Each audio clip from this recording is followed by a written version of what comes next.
Give all of the praise and glory to the Most High and the Son, Yahweh Bashim Yahushua Bashim Rakah HaKodash, and double honors to the elder apostles of the great millstone that have taught me this truth through the spirit and power of Yahweh Bashim Yahushua, to include the elder bishops on down, and to the sincere among us of the hopeful elect, as we believe Yahweh Bashim Yahushua Barakatham. All right, that we are. So what I want to get into is I want to respond to the video that the elder apostle Tahar did. Right, and the title of it's called "We Are Not Entertainites." And so, what these guys went and did is they went and set up this video call on their phone, as it looks, called the Royal Rumble. And yes, this is really out of to simply be entertaining, and this is not what we're here to do. We're not here to be entertainers. We're here to teach the word, as we're all supposed to be doing. No matter what camp you're from, if you come into the truth and the Lord has quickened you to the knowledge and called you in, the purpose is for you to teach. Not to be a bunch of clown ass niggas feeding into the foolishness that our people want to see. All right, we're not fools. We're supposed to be as wise men. But again, you have niggas in the truth as well, just to be blunt with it, just to tell the truth. All right, I want to read the scripture, and I want to begin by reading this. This is 1 Corinthians 13 and verse 11. When I was a child, I spake as a child. I understood as a child, and I thought as a child. But when I became a man, I put away childish things. And that's just the thing with our people. One thing about our people that I've even observed is that our people stay on childishness, man. They act like they're coming from high school, which in high school is what you brothers in the UK call secondary school. And it's reminiscent of that, because when I was in high school, all these teenagers, as well as I was at the time, we're just about joking around. And you got men that's in their 30s and their 40s, of course, my generation, they on that same kind of nonsense, that childish, jovial spirit. And they want to bring that shit in the truth. Now, it's okay to be jovial from time to time when it's appropriate. But when you're putting the video out there and you're claiming to be a man of the Lord, you're supposed to profess that and bring some edification to what you're saying in regards to what you believe in. Because what we believe in is very well important, that needs to be pushed onto others. Okay, so when you're doing stuff like this has no edification in it. It's not encouraging at all, in the least. So what is it? It's just vain talking. That's all this is. All right, and it's childish behavior being professed. Again, let's read this again. When I was a child, I spake as a child. I understood as a child, and I thought as a child. But when I became a man, I put away childish things. All right. And especially when you come to this truth, you become a man officially. See, this world don't really turn you into a man.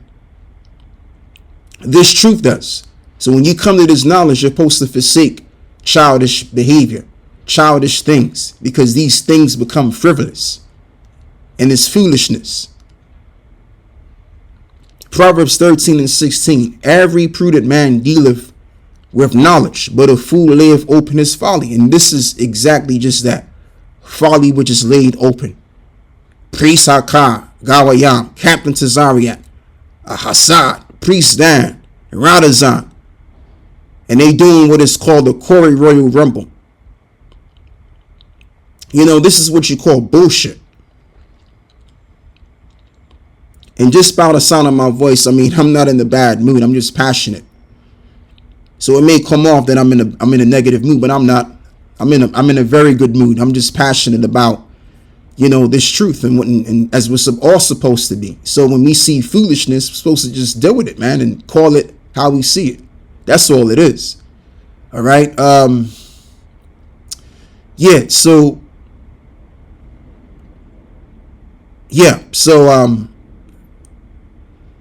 as this reads again, every prudent man, and I'm really reading this to get back on my train of thought. Once again, every prudent man dealeth with knowledge, but a fool layeth open his folly. Yeah, so what's supposed to be prudent? We're supposed to learn and observe what we're involved in so that we can then edify ourselves. And then if we can edify ourselves, we can edify others in the knowledge, so that we can all walk, as the Apostle Paul said, in the newness of our lives. So yeah, we were once fools, but we got to forsake that. We got to let all of that go, because it was to no profit. There's no profit being a goddamn fool or professing your foolishness unto others. 1 Corinthians 10 and 11. Even as I please all men in all things, not seeking my own profit, but the profit of many, that they might be saved. Right. Let me read this again. Even as I please all men in all things, not seeking my own profit, but the profit of many, that they may be pleased. Right. So we're supposed to please other men in regards to preaching the gospel, the good news. Once again, just so that souls can be edified and they can be encouraged in what they're learning and what they're becoming. Like I've just mentioned, now I'm saying it in a different sense. So we're not to please men or take pleasure in pleasing men, to entertain men. There's one thing about the typical Negro in America, what I noticed, is that they're stuck on foolishness, right? And like I said, this reminds me of how niggas used to be when I used to be around them in Florida, just on the side talking shit, and when you listen to these niggas, it's like there's no soundness of anything coming out of their lips at all. Typically, Jake just like to be fools, joke around all fucking day, talk shit about other people, and you know what I'm saying? And this explains why the world looks at us the way they look at us, because look how we conducting ourselves. You got guys that's supposed to be in the know, but yet still professing their folly. So the way they were in the world, they carry that shit right along with them, and they bring that foolishness to the truth. This African American nigga shit in the truth. We ain't African Americans, man. We're supposed to be Israelites. All right, Israelites that are about something, that are about more than what we was before. All right. Yeah. So what I want to get to the point in this, where it mentions in the first verse, this know also that in the last days perilous times shall come. Right. And I want to jump right down to the fourth verse. These are the kind of attributes which will come out within men in these days and times. So as this reads, traitor, heady, high-minded, lovers of pleasures more than the lovers of the Most High. Right. Because see, for the typical Negro, it's pleasurable to be an entertainer, or it's pleasurable to be entertained. Okay. So as this reads, lovers of pleasures more than the lovers of the Most High. This doesn't show that you love the Most High. But all of you niggas are getting together. Priest Hakar, Captain Cesariak, Hassad, and they doing all of this vain talking, calling it the Royal Rumble, debates, which is wicked. The scripture says, matter of fact, let me go get that in Romans 1. And I think it's in the last verse, 26, if I'm correct. Now, I could be wrong on that. Yes, at the last couple of verses, man. Yeah, Romans 1 and 29.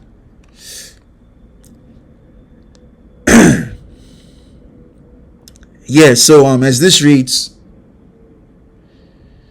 even as they did not like to retain the Most High in their knowledge, and the Most High gave them over to a reprobate mind to do those things which are not convenient, which is mentioned in verse 26 onwards down, right? But even to include even in this too, being filled with all unrighteousness, fornication, wickedness, covetousness, maliciousness, full of envy, murder, debate, deceit, malignity, and whisperers. Right? So even debate is an unrighteous thing. That falls under being unrighteous. Debate. So again, when you're doing all of this stuff, really what you're showing is wickedness. We're not here to debate people. We're not here to formulate Royal Rumbles and Like for example, you have this thing that you had going on in Harlem about maybe a little over 10 years ago with this individual when Brother No Light was on the scene and he was out. Now he's in jail serving time.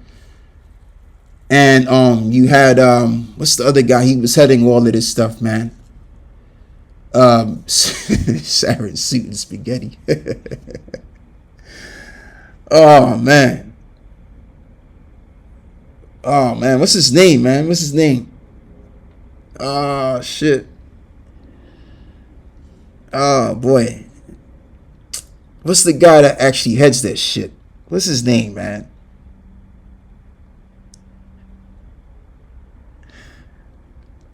Sonetta. There you go, Sonetta. So that's the way it looks to me. It looks to me that these guys are setting up a Sonetta-like program where they're calling for guys to get together within these various different camps to debate. And it's just so that they can entertain people, man. You know, that's not what this thing is about. Oh, man. Jake is sottish, boy, I tell you. Typically, Jake is sottish. That's why you can't be around niggas for too long, man. Because you'll end up just as stupid as they are. Oh, boy. Anyway, so where was I at, man? Where was I at? Yeah. Let's read this. The discourse of fools is irksome, and their sport is in the wantonness of sin. Right. And I just read about that in Romans 1. Right. Debate is actually on unrighteousness. It's wicked. And this is irksome. Like the term irksome, for those that don't know what that word means, it goes back to being annoying or to being irritant. And this is what you call being an irritant. All right, where you got these guys getting together, formulating these Royal Rumble debates. And I mean, as a wise person, you would be easily annoyed by this. Because as a wise man tunes into things that he can learn from so he can get wiser. Right? But this is stuff that a fool would get into. A jovial minder that's always jovial and don't take life seriously. This is the kind of shit that they will watch all day to get it, laugh and get a kick and stuff like that. But a wise man ain't gonna get it to no shit like this. He ain't got time for this. All right, he don't got the space in his mind to fill this foolishness of information in his head. So it's gonna become irritable to him, irksome. Okay. Yeah, so the discourse of fools is irksome, and the sport is the wantonness of sin. So there you go. I want to read this as well. Proverbs 23 and verse 9. Speak not in the ears of a fool, for he will despise the wisdom of thy words. Just like the elder of our elders, Elder Yaikwab, as I've said, he said, if a nigga can't get it, we moving on. All right, and we take that saying in high regard. Because as well as it's written in the scriptures, wisdom is too high for a fool.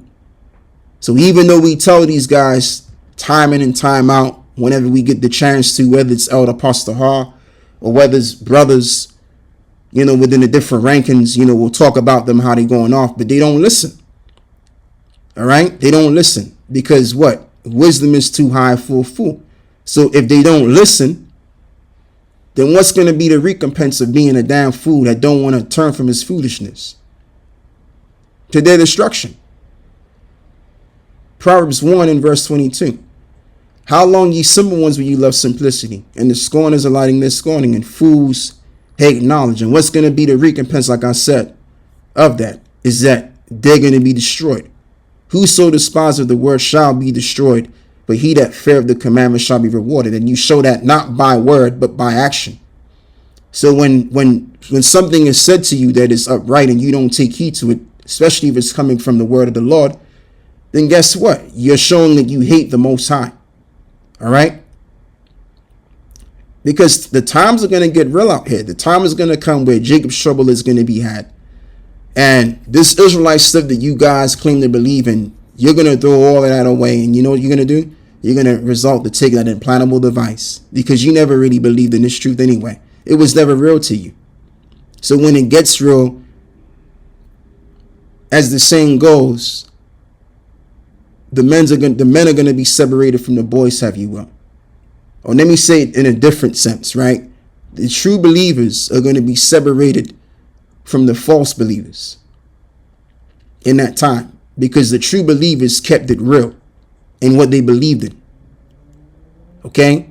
So when it gets real, it's already going to be real to us. But for those that never was real about this thing, it's going to get real for y'all, and y'all are going to flip the script. You're going to throw the baby in the bathwater out. Just like this reprobate which led the Sakari camp, Al-Azhar. He got exposed for the down low dirty shit that he got fucking found out about. Then he decides to renounce everything that he once became, saying that he's no longer a Hebrew Israelite no more. And that's what you guys are going to do. You guys are going to throw everything out because it's going to get fucking real. It's going to get real to you guys. All right? Especially when that implantable device comes and is made mandatory. You guys are going to take that chip. If y'all don't get your ass together, man. So anyway, speaking about the mark of the beast prophecy coming into fruition gradually, let's read this. White House launching new health data sharing initiative. The Trump administration on Wednesday said it has secured commitments from more than 60 health and information technology companies to participate in the plan to make Medicare patients' data more accessible. Leaders from tech companies including Google, Amazon, OpenAI, along with providers and health systems, including Cleveland Clinics and United Health Groups, will meet the health officials at the White House later on Wednesday to begin laying the foundation for the next generation digital health ecosystem. The Centers for Medicare and Medicaid Services said in a statement, the initiative builds on a main effort by CMS to solicit suggestions on ways to modernize the nation's digital health ecosystem and the barriers to sharing patients' information across different platforms, which goes into interoperability, right? Which just means that, which is to be able to do this technology, do blockchain, is to share information, if my memory serves me correctly. The idea is for patients to upload data in health apps of their choice, where it can be easily managed and shared with their doctor. According to CMS, and the initiatives will focus on diabetes and obesity management, the use of conversational AI assistants to help patients, and digital tools like QR codes to kill the clipboard and replace paper intake forms at check-ins. Right. Companies will commit to a voluntary framework around interoperability, which is how different health technology systems connect to one another and share data. CMS said the framework will allow medical